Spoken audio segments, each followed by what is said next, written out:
Welcome back to Diary of a Cask. My name's Simon. Today we're going to be talking about the still side of things. Here at Aber Falls we've got two pot stills. So the first still, the wash still, is a capacity of 6,500 litres, and the second still, the spirit still, is 3,500 litres.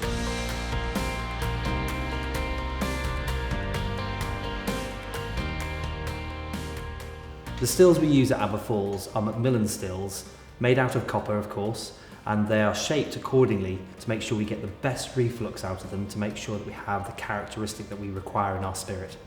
The stills have been in place for 3 years already here at Aber Falls, and obviously as we use them over the whole process, we'll get different characteristics of them, and we'll get our own fades coming off the stills, which really drives the characteristic of Aber Falls liquid.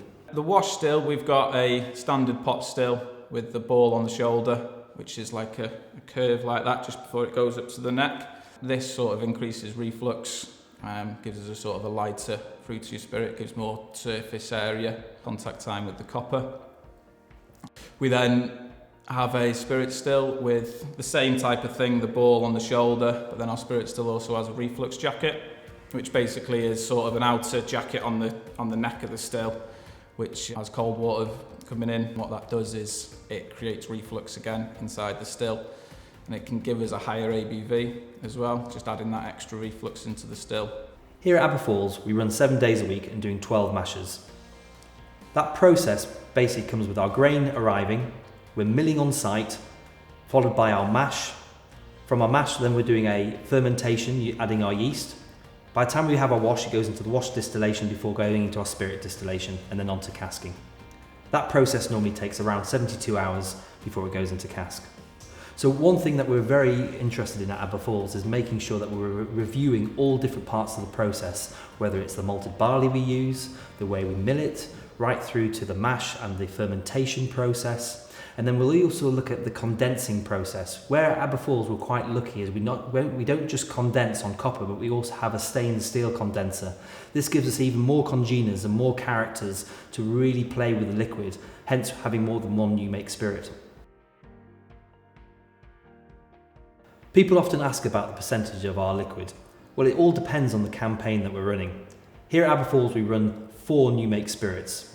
1 on copper, 2 on stainless steel, and 1 which is a rye spirit.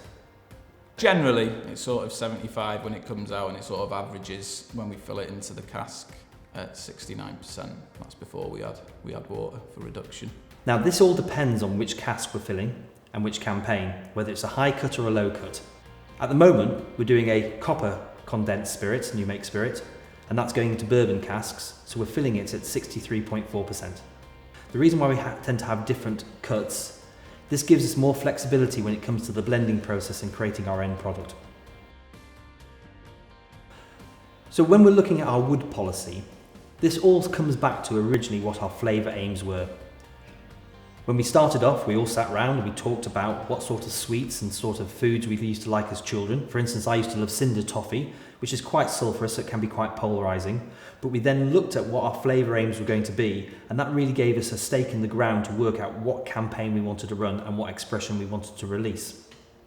On the back of that, that really helps us design what our cask policy needs to be, as depending whether it's a virgin cask, a bourbon cask, whether it's a sherry cask, whether Oloroso or PX, or another finishing cask. Also type of wood, whether it's European oak or US oak.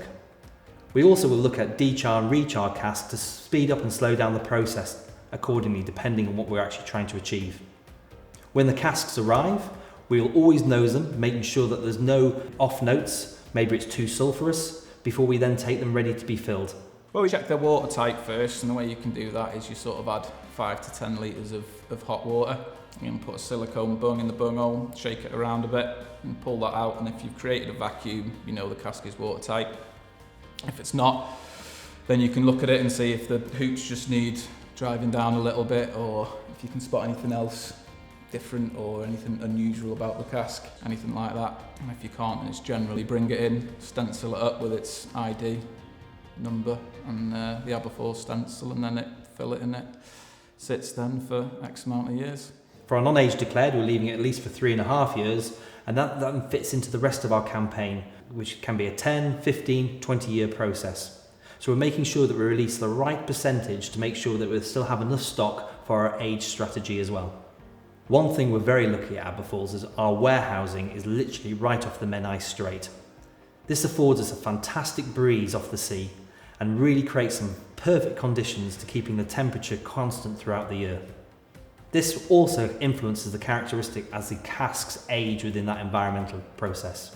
How we actually rack them up, we put them on traditional dunnage storage, so they're on the bellies, which this gives a more surface area in contact with the wood.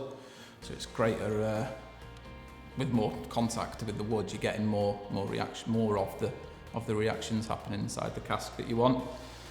For the storage conditions, it's relatively low humidity in there, which sort of enhances the water evaporation rather than the alcohol, which is good, so you're losing less alcohol. To be whisky, it has to be aged over 3 years, but most of our non-age declared will be aged 3.5 years to make sure we keep that consistency and quality of our product. This also gives us a fantastic base to then actually run our age statements on the back of this as well. This makes sure that we have an expression that runs through all our releases saying it's Aber Falls. We will also be doing distillers cuts, but our core portfolio will very much be about our non-age declared and our age statements moving forward. This enables us to actually produce an Aber Falls liquid that goes all over the world and really highlights the Welsh whisky category. It's a nice thought to think that you're putting spirit in a cask that that could sit there for another 20 years maturing. It's quite a cool thought, really.